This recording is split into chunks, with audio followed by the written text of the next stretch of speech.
Vyjayanthi owner Ashwini Dutt గారు కల్కి మూవీని ఏకంగా 600 కోట్ల ప్లస్ బడ్జెట్ అయితే తీస్తున్నారు భయ్య. ఇప్పటి వరకు ఇండియాలో రిలీజ్ చేసిన మూవీస్ లో హైయెస్ట్ బడ్జెట్ మూవీ ఇదే అని కూడా చెప్పొచ్చు. అండ్ ఈ మూవీ ఏకంగా 22 లాంగ్వేజ్ లో రిలీజ్ చేయబోతున్నారు. అండ్ ఈ మూవీలో ఆల్మోస్ట్ ఇండియన్ యాక్టర్స్ మొత్తాన్ని కవర్ చేశారని చెప్పొచ్చు. నాగాశ్విని ఫ్యూచరిక్ యూనివర్స్ ని కల్కి 2898 AD కోసం క్రియేట్ చేశాడు. ఇక ఈ మూవీ నుంచి రిలీజ్ చేసిన 2 ట్రైలర్స్ అండ్ సాంగ్స్ ఈ కల్కి సినిమాపై ఎక్స్పెక్టేషన్స్ అయితే అమాంతం పెంచేసిందనే చెప్పొచ్చు. ఈ మూవీలో ప్రభాస్ అన్న భైరవాగ్ అయితే యాక్ట్ చేయబోతున్నాడు. అండ్ అమితాబ్ బచ్చన్ గారు అశ్వత్థామ రోల్ యాక్ట్ చేయబోతున్నాడు. కమల్ హాసన్ గారు ఒక పవర్ఫుల్ అండ్ డేంజరస్ విలన్ గా అయితే కనిపించబోతున్నాడు. And Disha Patani, Deepika Padukone key role అయితే నటించబోతున్నారు. అండ్ ఇంకా ఈ మూవీలో చాలా మంది యాక్టర్స్ అయితే ఉన్నారంట భయ్య. అదిరిపోయే క్యామియోలు అండ్ ట్విస్ట్లు అయితే వేరే లెవెల్ లో ఉండబోతున్నాయని టాక్ అయితే ఫుల్ గా వినిపిస్తుంది. ఇప్పుడు ఈ సోదంతా మాకెందుకు, మాకు ఇదంతా తెలుసు అని అనుకుంటున్నారు కదా మీరు. నాకు తెలుసు భయ్య మీరు అదే అనుకుంటున్నారని.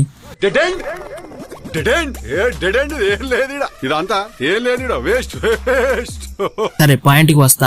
అయితే విషయం ఏంటంటే ఈ మూవీలో యాక్ట్ చేసే యాక్టర్స్ రెమ్యునేషన్ ఎంతో తెలుసా భయ్యా? వీళ్ళకి ఇచ్చే రెమ్యునేషన్స్ తో మనం ఒక ఊరినంతా దత్తత తీసుకోవచ్చు భయ్యా. వీళ్ళకి ఇచ్చే రెమ్యునేషన్ దాదాపు 250 కోట్ల నుండి 300 కోట్ల వరకు ఇవ్వబోతున్నారని తెలుస్తుంది. ప్రభాస్ అన్న ఈ మూవీ కోసం ఏకంగా 150 కోట్లు అయితే తీసుకుంటున్నాడంట.